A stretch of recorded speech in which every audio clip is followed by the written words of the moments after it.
Bonjour chers amis, bonjour chers Congolais, Paul Maurice Jim Djunga, Odiampolo Pene Djunga Pene Longengo. Je suis toujours là pour vous, pour qu'on se batte pour le Congo. Et donc aujourd'hui je vais vous entretenir du G7, parce qu'il faut quand même que l'on se dise certaines choses. Le G7 s'est tenu à Biarritz en France, au sud-ouest de la France. Du 23 au 25 août. Et donc, comment ça se passe le G7? Le G7, le pays organisateur, propose une façon de faire les choses. D'abord, il y a les 7 pays, qu'on dit les 7 plus grands pays, alors que ce n'est pas le cas, mais enfin, ce sont les 7 pays qui sont amis, qui vont dans le même sens, qui s'acceptent. Donc là, il n'y a pas la Chine. La deuxième économie mondiale est celle qui va devenir la première dans quelques années. Il n'y a pas la Russie, la plus grande puissance militaire mondiale et stratégique. Rien que ces deux-là, ça montre bien qu'il y a un déséquilibre. Lorsqu'on veut parler, par exemple, environnement, il n'y a pas le Congo, qui a la deuxième forêt équatoriale du monde, mais le Congo a un problème de démocratie et d'existence même, qui n'a pas lieu. Donc il n'y a pas le Brésil qui a la première forêt équatoriale du monde et qui absorbe des milliards de tonnes de CO2 et nous donne 20% de notre oxygène. La forêt congolaise nous en fournissant 9%. Donc, la chose que la forêt équatoriale, je dirais, du bassin du Congo, qui est pratiquement aussi grand que la forêt équatoriale amazonienne, qui a 3,81 millions de kilomètres carrés. La forêt équatoriale Amazon a 5 millions de kilomètres carrés. Donc, ce que j'essaie de dire, c'est que l'absence du Congo, oui, mais l'absence du Brésil, voilà, ça se discute. Mais là, comme il y a des gouvernements totalement différents, ça pose un problème. Et donc, du coup, Macron, le président de la France, invite qui il veut, mais dans ces invitations, il faut toujours lire ce qui est derrière, c'est ce qui s'est passé là. Parce qu'il y a eu, pendant toute l'année, donc avant qu'il y ait la conférence des chefs d'État, il y a toujours des conférences, enfin de réunions sociales, pardon, qui se tiennent. Et là, il y a eu une réunion sur contre les violences sur les femmes. Et là, on a invité le docteur Mukwege. Il y a quelques mois, c'était au mois de juin. On a invité le docteur Mukwege. Et Madame Chiappa n'a pas peut-être médiatisé ça parce qu'on avait un prix Nobel. Et le prix Nobel qui parlait de quelque chose qui se passe au Congo, de très très grave. Mais seulement, on a parlé de ça un peu en catimini comme ça, simplement pour cacher le fait que Macron allait inviter Paul Kagame dans un autre titre, les États démocratiques. Les États amis. Alors, Paul Kagame a été invité parce que c'est un chef d'État d'un pays ami, comme le Sénégal. Un pays ami, un chef d'État d'un pays ami. Et l'Afrique du Sud a été invitée parce que c'est un grand pays démocrate. Voilà. Et moi, je me suis posé la question, j'ai dit, mais les pays qui font avancer l'Afrique, il y en a quelques-uns, notamment, en particulier, le Ghana, qui est un exemple dans tous les sens. Le Botswana, deux exemples de pays africains qui sont en train de se développer par leurs propres moyens. Et là, on n'a pas invité ces deux pays-là, on va inviter le Rwanda. Alors moi, là, je parle de ce qui se passe pour cette invitation du Rwanda à venir faire la photo de famille de la fin du G7. Je trouve ça proprement scandaleux. Ça montre une chose que nous devons prendre en compte, chers amis congolais, que tout le monde est au courant de ce qui se passe au Congo, et que nous n'avons aucun soutien. Un.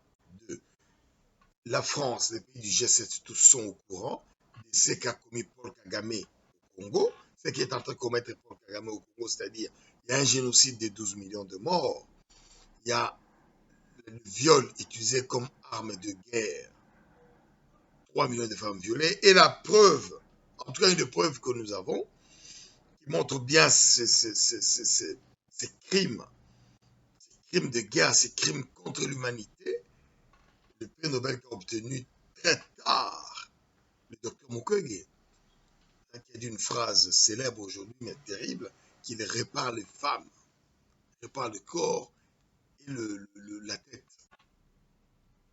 C'est un protocole qu'il a mis en place, et qui est un protocole qui a été adopté au niveau mondial pour aider les femmes dans les zones de... Le Congo n'est pas une zone de guerre.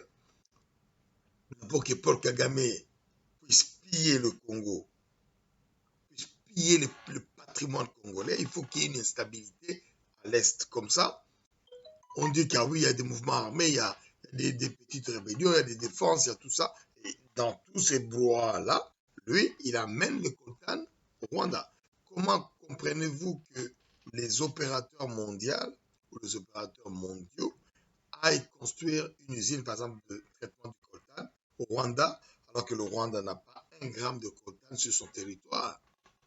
Allez, il a 2 grammes. Mais les millions de tonnes, les dizaines de milliers de tonnes pour faire tourner cette usine-là doivent venir du Congo.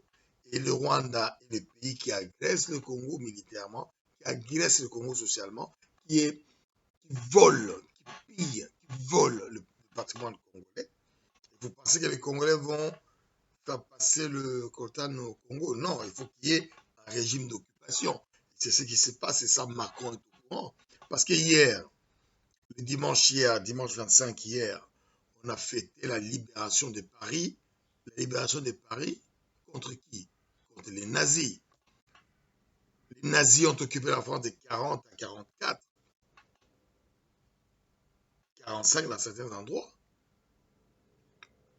Et 75 ans après, on est en train de fêter cette libération de Paris de 1944 des nazis. Donc je suppose quand même que le président français connaît l'histoire. Et lorsque nous lui avons dit, parce que je lui ai écrit en tant que président de parti, en tant que président d'association, en tant que membre de la communauté congolaise, en tant que citoyen français, je lui ai écrit une lettre, une deuxième lettre, pour bien lui dire que est-ce que lui, il est au courant de ce qu'est Paul Kagame. S'il n'est pas au courant, moi je l'informe. Donc je lui ai expliqué ce qu'est Paul Kagame, ce que fait Paul Kagame au Congo, ce qui se passe au Congo. Je lui ai aussi dit que, pour peut-être qu'il nous montre qu'il s'en fout complètement, lorsqu'on a fait le vote à la présidence de l'EIF, la voix du président français, en tout cas jusqu'à l'organisation aujourd'hui, compte.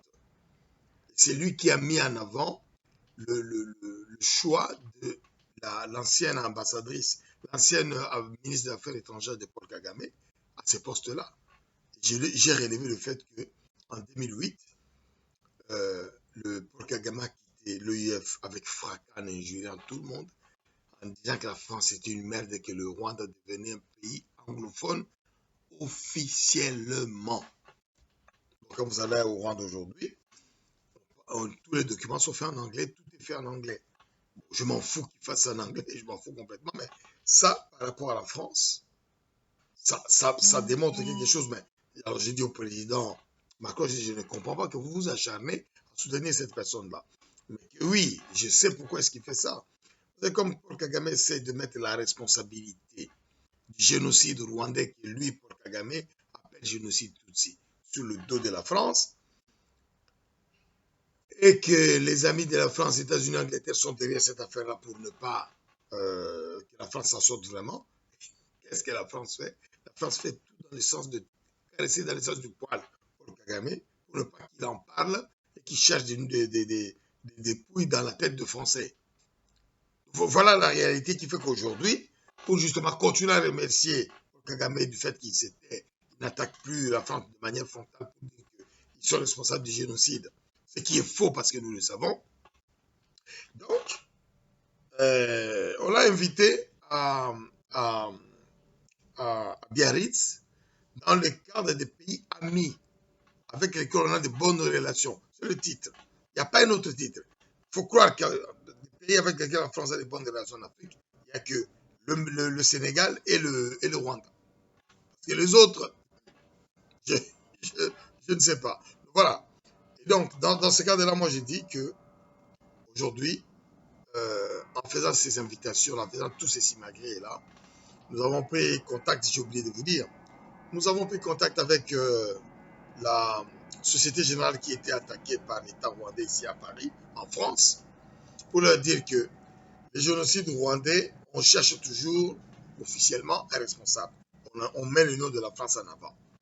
Et dans ce cadre-là, on a sorti la tête de la société, de la BNP, pardon. On a sorti la tête de la BNP disant que la BNP a financé 1,4 million de dollars d'armes qui sont allées au Rwanda à l'époque où il y avait l'embargo. Et que pour cela, le Rwanda de Kagame l'a attaqué. Nous, communauté congolaise, nous, unité nationale et intégrité du Congo, nous avons proposé nos services à la BNP. Moi-même, j'ai pris contact avec eux 10 fois. On m'a tourné dans tous les sens. On m'a dit d'écrire à celui-là, de faire ceci, de faire cela. Ils n'ont pas bougé. Ils n'ont pas bougé. Alors que ce qui est vrai, j'ai dit, nous, Congolais, nous sommes en train de subir un génocide commis, organisé, exécuté par Paul Kagame au Congo pour le pillage, c'est-à-dire on tue les autochtones pour piller les patrimoines. Et ça, nous avons des preuves irréfutables. Comme lui, Kagame attaque BNP en France, c'est l'occasion de nous prendre comme témoin pour qu'on puisse sortir ce dossier qu'il essaie de cacher devant le monde entier. Et vous verrez qu'il recule. BNP n'a pas bougé, il s'est planté derrière. Bon, il y a plusieurs raisons qui sont peut-être là. Le fait que BNP sait que qui est derrière Paul Kagame, et si lui, il accepte un soutien comme ça de nous, qui dégomme Paul Kagame, lui peut-être ne va plus aller être à l'aise totalement aux États-Unis, où il a déjà payé 12 milliards, en Angleterre, au Canada, en Australie, etc. Voilà, il y a ces enjeux-là qui sont derrière BNP, BNP a réglé. Moi, je dis qu'aujourd'hui, ces actes-là, notamment le dernier acte, où on invite un dictateur sanguinaire, double génocidaire, Macron, la France, les États, tout ce qui était là, personne ne pourra prétendre demain qu'il n'était pas au courant de ce qui se passe. Paul Kagame est en train de mettre le feu au Rwanda. Il y a une situation qui est en train de bouillir, qui va exploser à un moment. La situation qui est au Congo va se décanter aussi à un moment. Et lorsque cette situation-là va se décanter en ce moment-là, ce qui arrivera, personne au monde ne nous dira qu'il n'était pas au courant, qu'il n'avait pas vu qu'il y avait tous ces problèmes-là. J'ai tenu à faire ce message pour que chacun n'oublie pas que Paul Kagame est un dictateur sanguinaire. Lorsqu'on voyait Moscou faire des élections et dire qu'il y a eu au Politburo 99% de votants pour Léonid Brejnev, ici on critiquait, on dit ah ouais c'est des communistes et tout ça.